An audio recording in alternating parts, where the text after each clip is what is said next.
Greetings, truth seekers, paradigm busters, new world orders, civil disobedience, freedom fighters, free thinkers, higher mammals, good people of all types.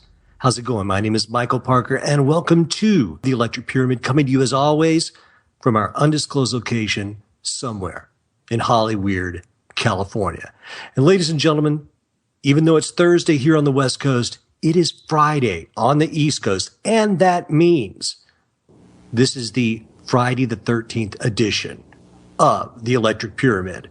I'm looking forward to this. The gentleman that's going to be on in just a few minutes, his name is Brian Kannard, a 32nd degree Scottish Rite Mason, and he has a book on John Steinbeck. And John Steinbeck, obviously the great American author and novelist, and his purported ties to the Central Intelligence Agency. And I find things like this interesting because the Central Intelligence Agency, is this multi-tentacled beast that seems to reach into so many aspects of our life, albeit not in obvious ways. So when I came across this gentleman's book, I started reading up on it. I don't have a copy of the full book yet, but I've been doing my research and listening to it, or listening to some of his interviews and taking a look into the book. And he will be telling us about the possible ties between John Steinbeck and the CIA. Now, some people might find that a crazy idea, but I have to wonder how many celebrities, playwrights, poets, media types actually have been touched by the CIA. And that gets back to episode 3, when we were speaking with Dave McGowan about, the rock and roll bands here in Laurel Canyon and their purported ties to intelligence agencies. So that is going to be the topic of tonight's show. I think it's going to be really good. Brian Kannard, after pursuing a degree in finance and economics at David Lipscomb University, Brian ran a small business for 3 years and then entered the world of corporate management in 1998 for an 11-year tour. In 2009, Brian left his management career to finish his first book, Skullduggery, 45 True Tales of Disturbing the Dead. And in early 2010, he opened the independent publishing house Grave Distraction Publications. In the last 3 years, Grave Distractions has published over 50 books for 19 different authors, including the works of Dead Sea Scrolls author Dr. Robert Eisman and Professor Dr. James T. Baker of Western Kentucky University. Brian is also a freelance writer. He's had articles in Armchair General Magazine, CNN. He's appeared on Coast to Coast. He's written for Psychic Oracle Magazine. I listened to one of his interviews recently on Red Ice. The gentleman has done a lot of work. He is also a 32nd degree Scottish Rite Freemason. And like Joe and I, he is interested in esoteric matters. He has a blog called Grail Seekers. And like myself, he has black cats. So without further ado, Brian, are you with us? Yes, I am. Thanks for having me on. Brian, thank you so much for coming on. I don't have a copy of the book, but I've been doing research. I've been reading the press materials, listening to some of your interviews. And John Steinbeck, complex guy. I did not know that he actually had so many apparently communist ties at the time. I was a science fiction kid growing up, so I didn't read a lot of Steinbeck other than what I was assigned in school. So I was woefully kind of undereducated on the man, even though he's one of the greatest writers probably in American history. But what inspired you to start looking into his background? I've heard you tell this story, but just so that we have some background for our audience to know why you were interested in this subject and where it took you. Well, I couldn't have been farther afield when I started out with this from where I started to the CIA. I've always had an abiding love of history, and especially esoteric lore and Holy Grail legends. And that's what prompted me to start writing the Grail Seeker blog years and years ago. And I was in Chattanooga, Tennessee on a weekend trip and went into a used bookstore and saw a copy of King Arthur and his Noble Knights, which is Steinbeck's rewrite of Malory's L'Amour d'Arthur. Had no idea Steinbeck had ever written this. Right next to a copy of a little-known book called The Short Reign of Pepin IV. So I picked up both copies and read through Steinbeck's treatment of Maori and started looking into why was Steinbeck interested in Maori and Arthurian legend. And it turns out Steinbeck spent about half his life on and off chasing down Maori and chasing down Holy Grail legends. So I began to wonder if John Steinbeck was actually looking for the Holy Grail. He was a Mason too. And about 2007 or 2008, I got in contact with his son, Thomas, and had about a half an hour conversation with him about John's interest in the Grail and in some other matters. And we started talking about Dan Brown's Da Vinci Code and as it related to the Holy Grail and Grail theories. And Tom comes out with a statement that probably eventually led me to this point. He said, my dad never really believed in the Priory of Zion. John Steinbeck died in 1968.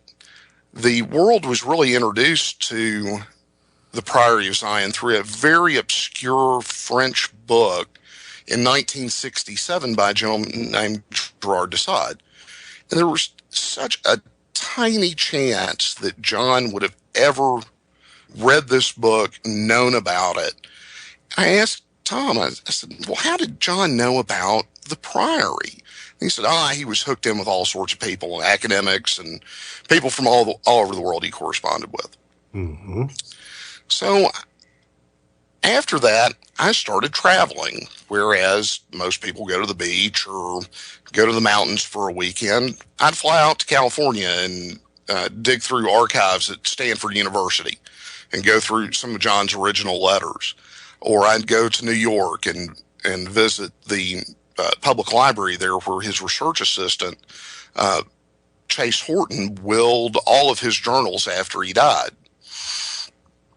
And still was not quite getting any answers to that question. So I decided I would go back for about the fourth or fifth time and look at John Steinbeck's FBI file. And this file is available online at the FBI's Vault website. There's literally hundreds of celebrities and persons of notes, FBI files there for anybody to view. And Steinbeck's is prominently displayed there. Even though the FBI has destroyed his file, and that's another story just for a little later. But looked at his file from a standpoint of not what it said, but where's the information going? Who's requesting information about John Steinbeck? And I saw something I can't believe I hadn't seen before, and evidently it didn't click with anyone else that's ever read it, but there are a number of pages redacted from John Steinbeck's FBI file from the CIA. There are over 20 redactions in his file for national security reasons. 5 were specifically from the CIA, and 2 full pages. And what happens? Hold on just a second. Sure. You said 20 pages for national security reasons. No, 20 instances. And, 20 instances. Okay, I'm sorry. Go ahead. Yeah, and 2 full pages. That's still unusual. Yes, it is. It's very unusual, as I would come to find out. And what happens when any government's file goes through the Freedom of Information Act process, if another agency is mentioned, in this case, an FBI file mentions something about the CIA, the FBI will send it to the CIA, and they'll say, no, you can't let this information out because of a laundry list of reasons that the FOIA law states that a government agency can redact information. So why was the CIA so interested in John Steinbeck? So once again, I start digging further. I start sending out FOIA requests. I start looking at other people's FBI files on the Vault website, people that were blacklisted during the 50s and 60s, people that the CIA would have had interest in. Desi Arnaz is a prime example. He had very close ties to the Cuban community and Cuban nationals after Fidel Castro took over. So I figured if anybody the CIA would be interested in Hollywood or of fame, it would be Desi Arnaz. Sure. Not a single CIA redaction. I looked up Betty Page's just because that was kind of funny. Sure. A number of other people, 10 or 15 different folks I looked up. Nobody had CIA redactions. Looked up Albert Einstein's 1,500-page file. In an Einstein's file, there was like 2 or 3 instances of the CIA redacting information. That's I think plausible, it was yeah. Yeah, that's plausible, but in a 1,500-page file, Einstein has a handful of redactions for national security reasons that are redacted specifically from the CIA. Steinbeck's less than 200 pages has 2 full pages and 5 instances of CIA redactions. Mm-hmm. So why is the CIA more interested in John Steinbeck than Albert Einstein? Really didn't make any sense to me. So dug along as far as I could and decided that I would send a Freedom of Information Act request to the CIA about any files that they had related to John Steinbeck. And this was in January of 2012, 2013. Anyway, the process is long and drawn out. I don't know if you've ever dealt with government agencies with the Freedom of Information Act, but it is a infuriating process. I can't imagine that. Yeah. I mean, and my postman during this time period, I was requesting information from the FBI, from the Naval Department, from the CIA, from the NSA. So I'm getting all these letters back from all these government agencies. I don't know what my mailman thought. But it's kind of interesting getting a letter from the CIA. It's, in your normal business size envelope, but they put this really thick brown tape on the back of it so you can make sure that it hasn't been tampered with. Wow. Yeah. So along the process, you get a number of letters from these agencies. And, one of them is, hey, we've gotten your request and we're processing it. And a few months later, I get another letter from them saying, yeah, we've got something. We'll be sending it to you soon. Mm-hmm. And finally, in August of that year, got another little skinny envelope from the CIA and figured it was more just bureaucracy. And I couldn't have been more wrong. The letter or the packet that the CIA sent me included 2 letters. One of which was in John Steinbeck's own hand, and it was dated late January 1952. And at this time in Steinbeck's life, he was planning. Well known. Oh yeah, I mean he had just finished up East of Eden. I don't think it had gone to press just yet, but of course, Grapes of Wrath had been out for years. Mice and Men, Red Pony, all of that. Yeah, all that. Steinbeck's had written Lifeboat for Alfred Hitchcock during World War II. So Steinbeck is as huge a literary figure as there is in America at the time. And he writes this letter to Walter Beadle Smith, who is the director of Central Intelligence at the time. And Beadle Smith was Eisenhower's right-hand man during the Second World War. After the war, he went on to be the ambassador to Russia and then became the director of Central Intelligence. And John writes him this very off-the-cuff, very personal letter that says he's going to be going to the Mediterranean and other countries in Europe during the next few months as a commission from Collier's magazine. And verbatim, Steinbeck says, if during this period I can be of any service whatever to yourself or to the agency you direct, I shall only be too glad. Mm-hmm. And another few cryptic references through the letter. And these letters are available at the Steinbeck Citizen Spy website, which is steinbeckcitizenspy.com. They're also available on the CIA's website. So this isn't, something that I had drawn up in a back room somewhere to, finish my book. These are real honest to God documents. The next letter was possibly even more shocking than the first. It's from Walter Beadle Smith to John Steinbeck, and says he greatly appreciates the offer of assistance and says, yes, indeed, you can be of help to us by keeping your eyes and ears open for any political developments.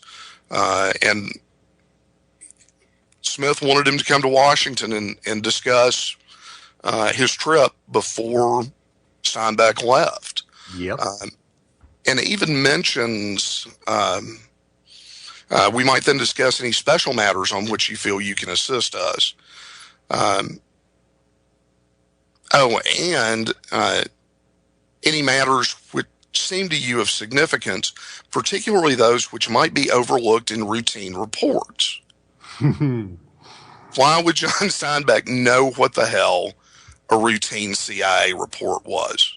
Brian, let me ask you this, because when I look at these two notes, and this is purely conjecture on my part, but when I read these two notes, I almost feel an air of familiarity between the two. There's a good reason for that. Okay. In 1947, Steinbeck goes to Russia with a famous war photographer named Robert Capa, who he'd been friends with for many years. And Steinbeck and Capa hatched up this idea in a bar in New York one night. As the story goes, why don't we get into communist Russia and see what's going on? Because after the war was over with, all travel to the interior of Russia was cut off to Westerners. Anyone that had any dealings from the United States, England, any of the NATO power or would-be NATO powers were limited to Moscow, and you had to have a specific reason to go and hang out in Russia, in the interior.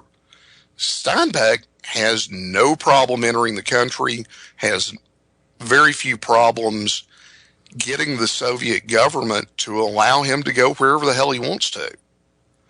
So Steinbeck and Capa pitched this idea to the New York Herald Tribune, and they sponsor his trip over there. And him and Capa spend a number of weeks in Russia tooling around, and Steinbeck writes about it and Capa takes pictures. Well, this makes up the book A Russian Journal. And Steinbeck talks about all sorts of things during A Russian Journal. But one of the things he mentions was that him and Capa were not greeted at the airport by anybody from the U.S. Embassy. Their colleague from the New York Herald Tribune, who was supposed to meet him at the airport, was out on assignment somewhere. So they're kind of left to their devices for about 3 or 4 days and pull a alcohol-soaked Fear and Loathing in Moscow kind of tour. Yeah, I know. They break into this guy's apartment. Well, they don't break in. Somebody let them in to this guy's apartment. Some French guys give them some ration tickets so they can eat. Well, the U.S. Embassy finds out that Steinbeck is in town and tries to make up for it, once again, as the story goes, by having Steinbeck and Capa over for dinner one night. Well, who's the ambassador to Russia at the time? Walter Beadle Smith. Got it. Okay. If you read A Russian Journal from not a standpoint of literature, and you look at it from an intelligence gathering standpoint, there is no doubt in my mind, and little doubt in a former CIA intelligence officer's mind, and I'll get to him in just a second, pardon me, that Steinbeck was either tasked while he was on the ground there at that night at the embassy, or debriefed later to gather intelligence or to report back what he had seen. He talks about things like the airplanes they fly in. He makes very learned observations about the C-47s, which is the military version of the DC-3 that we gave the Russians during the Lend-Lease program, that they're still using as transports after the war. The fact that they're not flying at night, which means that they don't have the radio capabilities for bad weather or low light condition flying. He talks about the tractor factory at Stalingrad, where some of the most fierce fighting of World War II happened, where the factory workers were cranking out T-34 tanks. As the Germans attacked, they'd put down their tools, fend off the Russians, and go back making T-34s. Steinbeck visits this facility, 2 years after the war's over with, and reports that they're still melting down Russian or German tanks for steel. Mm-hmm. He laments that he can't get better production figures because all production figures are a percentage of the base year, which was like 38 or 39 before the war, and all are in percentage bases above or below that. Well, wait a minute. What he's describing there, that's like economic espionage, right? If he's exactly. trying to... Yes, that's exactly what he's doing. And it's right there in plain sight. And it's been in plain sight since the book was published in 48 or 49. Mm-hmm. I was lucky enough to come in contact with a former CIA case officer. Unfortunately, I can't say what his name is, but he was with the agency from the Eisenhower administration to the late Carter, early Reagan administration. I don't want to get too many specific dates. Understood. Yeah, and for his privacy and for a number of other reasons, I don't want to be charged with violating the Espionage Act by revealing who this person is. Yeah, and he was kind enough to talk to me extensively about all of this. And he told me that he didn't know specifically if Steinbeck was involved in the CIA, but he did tell me that a Russian journal was used as kind of a spook summer reading list in the agency at the time. It was senior officers told junior intelligence officers, hey, you need to read this because this is kind of the best intelligence we have on what's going on in Russia right now. So written by an excellent observer. Exactly. And Steinbeck was an awesome observer of the human experience and everything that was going on around him. You can see it from his detailed novels. And when you read his nonfiction, it pours through too. So if Steinbeck wasn't working for the CIA at that time, the CIA certainly knew about him and was certainly using his materials later on. Brian, well, maybe I missed something. Let me back up just a little bit. So you were describing how difficult it was for people to travel within Russia. Yes. Yet Steinbeck was able to do that. So did I miss something here? Who paved the way other than the fact that he is a literary celebrity and he is supposedly doing this piece for the paper that you mentioned? But who paved the way for him to get deeper into Russia, or did I miss something there? No, you didn't. I'm sorry, I didn't explain that. The Russian government did. Yep. Okay.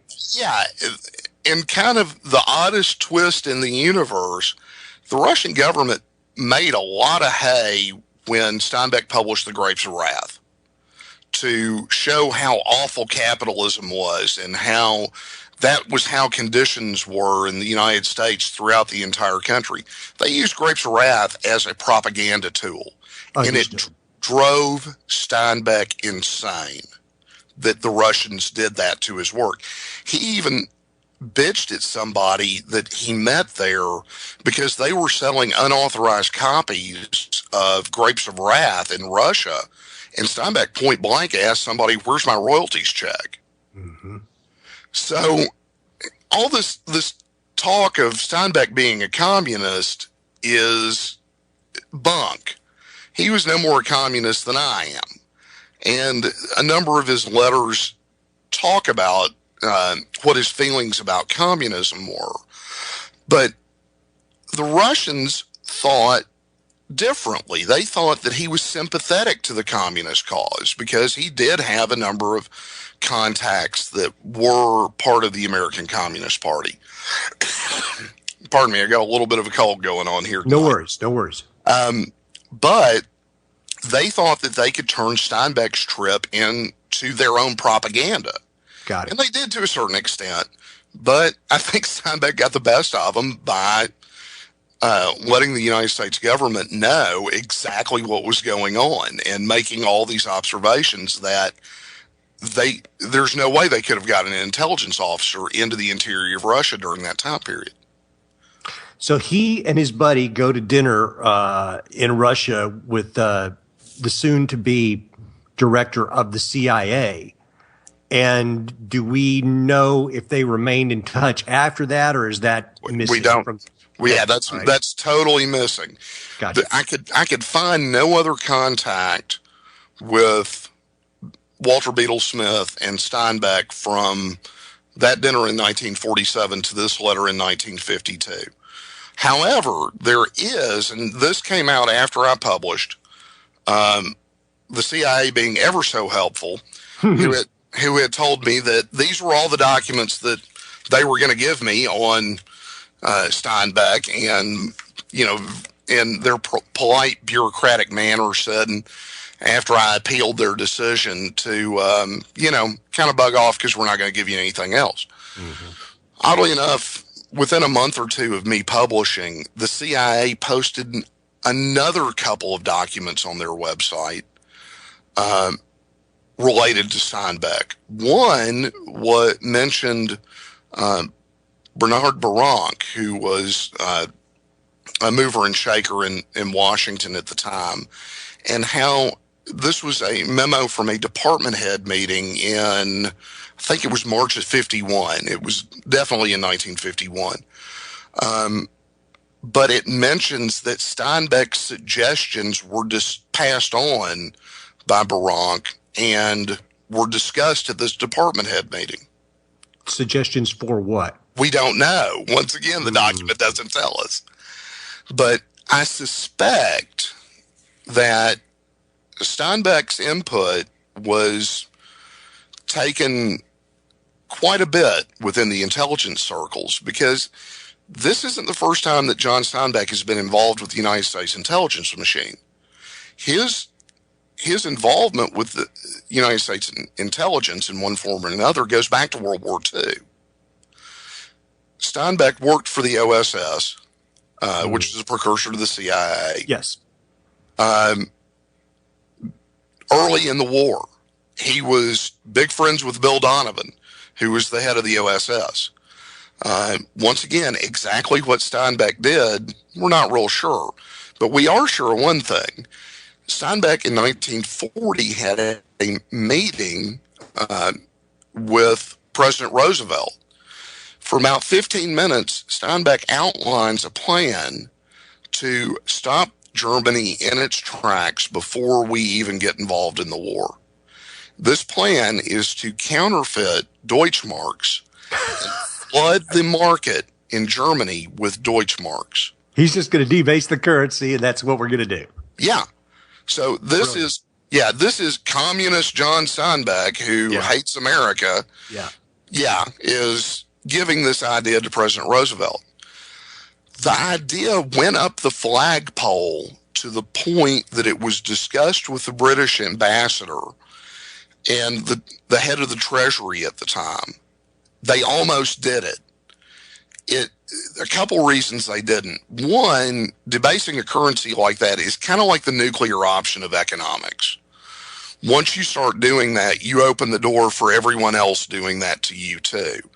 The other problem was simply logistics. How do you get that many Deutschmarks into the country to debase the currency?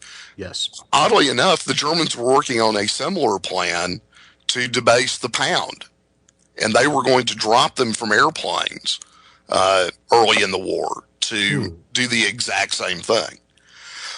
But there are a number of memos that still exist where Steinbeck is either mentioned with the OSS, one of which in particular is after Pearl Harbor.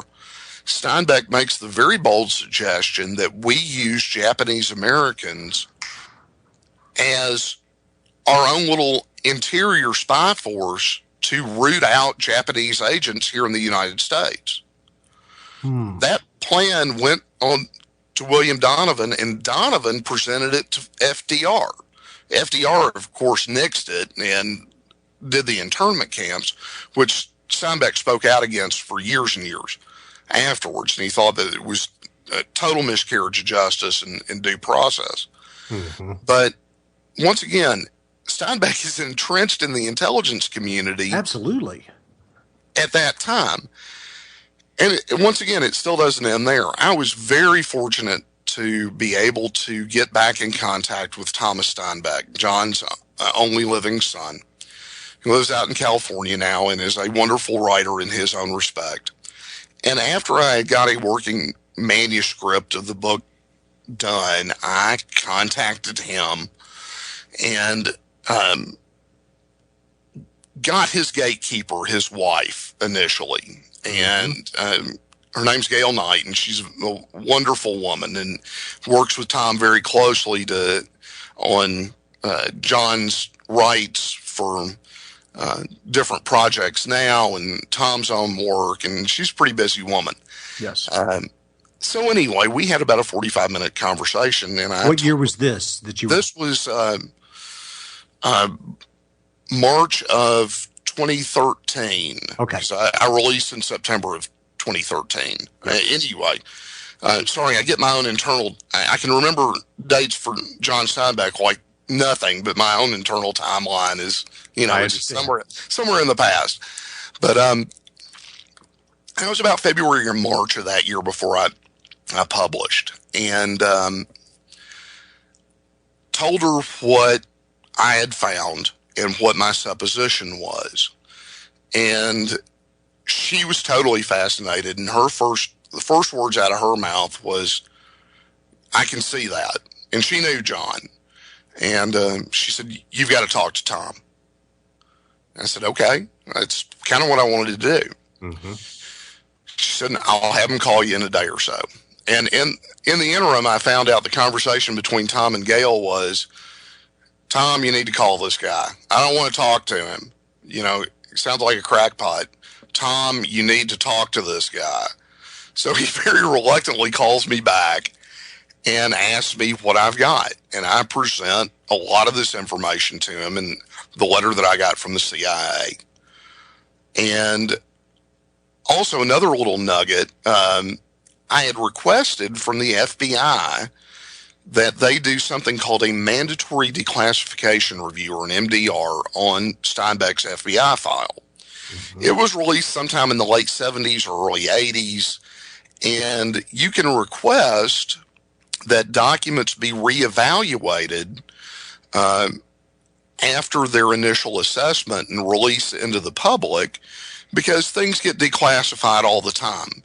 And at the time that it was released, 20, 30 years later, there very well might have been something in the FBI document that would have helped my argument out. So I get a polite letter from the FBI that says, "We can't do that because we've destroyed his file." That didn't sound right. No, it doesn't. I have the letter from the Justice Department, from the FBI, in the book, and I believe it's on the website too. And I appealed this decision based on the fact that the FBI has Steinbeck's file on their website.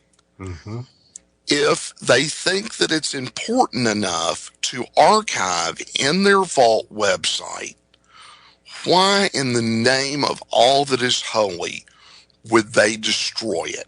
Agreed. Seems implausible. It does. And this isn't the first time this has happened. Rosa Parks' FBI file has been destroyed. Walter Cronkite's FBI file has been destroyed. USA Today reported on both those instances. And when they say destroyed, I mean, obviously that means they've just put it somewhere, right? I mean, well, you would hope. Yes. I mean, what's the, I don't understand the point of destroying it, so to speak. Yeah, and I don't either. And here's another little fun factoid about the way government documents work. You'd think that there would be some kind of law or something that would require our government to keep historic documents. There's not. All government documents are bound by a handful of laws that basically make it illegal to, do things like take them out of the office or give them to people that they're not that aren't supposed to see them. I mean, this is unclassified stuff we're talking about here. Mm-hmm. But all documents are governed, or the disposition of documents are governed by the National Archives. So it's their possession. They can do with it as they please. Is that what you're saying? Well, yes, to a certain extent. Each department within the government submits a document retention plan to the National Archives. The National Archives approves or disapproves that plan. The individual departments are responsible for policing those. And supposedly each department has a historian that evaluates whether a specific document has historical merit and should be archived by the National Archives. That seems a bit subjective. Well, it does. And it's truly subjective when you're talking about a Nobel Prize winner. Yes. So either the FBI agent that was in charge of these documents didn't go to high school, or somehow slept through freshman literature class in college. Something funny's going on here. And here's what it is. So if you destroy a document that has historical merit, there's nothing that can happen to you. You follow the retention plan. And there's this manual online that the National Archives has that you can access that outlines all of this and basically says, it's up to each department's discretion. So here's what the FBI can do. FBI files are not available to the public until somebody dies. So let's say something in your FBI file that happened 20 years ago is there and is embarrassing to the FBI. You die in another 20 years. So it's 40 years since the event and 40 years since the documentation. Well, if the FBI's retention policy says, we're going to keep things for 30 years that aren't part of active court cases, they can destroy that file knowing there's something embarrassing about the FBI before it can ever get to the public. They've done nothing wrong. They followed the letter of the law, and they followed the National Archives guidelines. Wow. Yeah. Wow. I'm speechless on that. I know. It's amazing to me that can happen. And in this day of, it doesn't take any time to scan a document, and storage space is cheap. Right. There's no reason to ever lose anything. Agreed. I mean, at this point, yeah, you're right. There is, and God, a simple document that's minuscule compared to an audio file or something. So yeah, there's no reason that when they say that they've destroyed something, there's no real reason to destroy it unless it's going to have a derogatory effect on the individual's life and they've done nothing to have that file retained. But there's really no logical reason that anything should have to be destroyed in a final sense. No, there's not. And I'm looking through here. Let's see. The FBI destroyed it in 2005. So we're talking the technology existed then. Sure. To mass scan things. And I appealed the decision based on the fact that it's just asinine. Yep. And got a letter back basically saying, "What are you, stupid? We said we destroyed it." That was the gist of it. Yeah. But once again, it was couched in the terms of, I must be light in the head.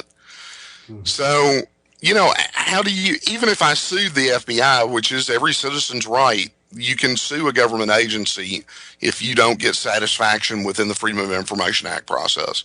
So what am I going to do? Go to a federal judge and say, well, I know they have it because it's on their website.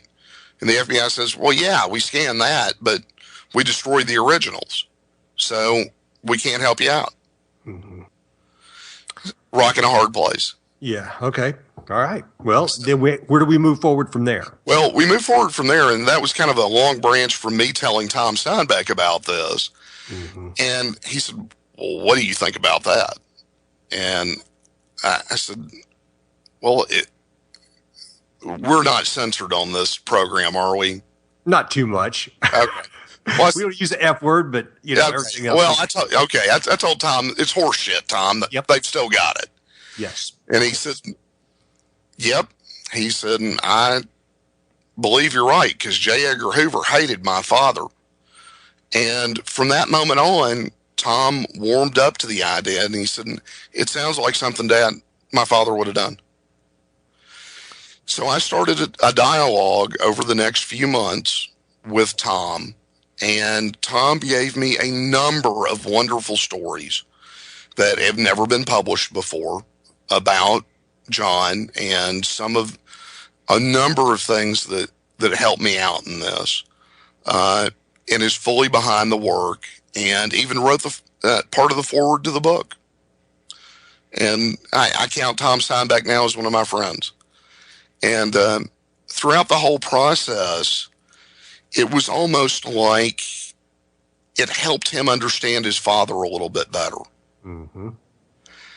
And Tom never really came out and said that, but you could always read between the lines about that. And he never understood a number of things that his father did or said. One of the things was Tom really didn't want to go to Vietnam, and spent half his tour in Vietnam as a helicopter door gunner, and told his dad John was in the hospital at the time for, I think it was, I'm trying to think what surgery it was. It was something about his leg, I think. Mm-hmm. Anyway, and Tom goes to him after he gets his draft notice and says, tell you what, I'll spend 2 or 3 years in the Army, but I don't use your pull to keep me from going to Vietnam. And John said, no, I won't do that. You'll go and you'll serve your country. And Tom, for years, couldn't understand why. He didn't understand. He was like, well, Dad's never been to war, which is not true either, and we'll get into that in a second. But he didn't realize that his father literally risked his life for years working with the CIA. So that put an entirely different spin on John's motives and his reasoning behind wanting Tom to serve. Mm-hmm. Well, in one of your other interviews that I was listening to, you used the word patriot when describing John Steinbeck, and I was very impressed with that because, as you mentioned, a lot of people were down on him at the time because it was perceived that Grapes of Wrath had, kind of leftist leanings. And I've heard you mention that his first wife, I believe, went ahead and joined the American Communist Party. And he had friends who were in the American Communist Party. And when you call him a patriot, I was very impressed with that because on one hand, I'm no communist, but I think that we could all agree that you can love your country and have differences in political leanings. Yes. And I believe that John Steinbeck, it would be fair to call him a liberal, correct? Yes, he was a liberal. Yeah. But being a liberal does not equate to being a communist. Exactly. And you know, in our day and time too, and for anybody that's, you know, under the age of about 35 or 40, people don't remember how evil the Soviet Union was. Stalin killed more people than Hitler did. Yep. We're talking about a repressive, soul-crushing form of government that existed only really to make the Politburo members comfortable. Yep. And this is what Steinbeck had to say about communism. He wrote this, and this sums up my feelings too, but it really brings it home hearing it from John's own words. He wrote. You know what, Brian? Hang on just a second. That is the music. I'm sorry. Ladies and gentlemen, we're going to take about a 5-minute break. We'll be back in the second hour. We'll be speaking more about John Steinbeck. We're also going to talk about this idea of Project Mockingbird and what that means. So hold tight. My name is Michael Parker. This is the Electric Pyramid. We'll be back shortly.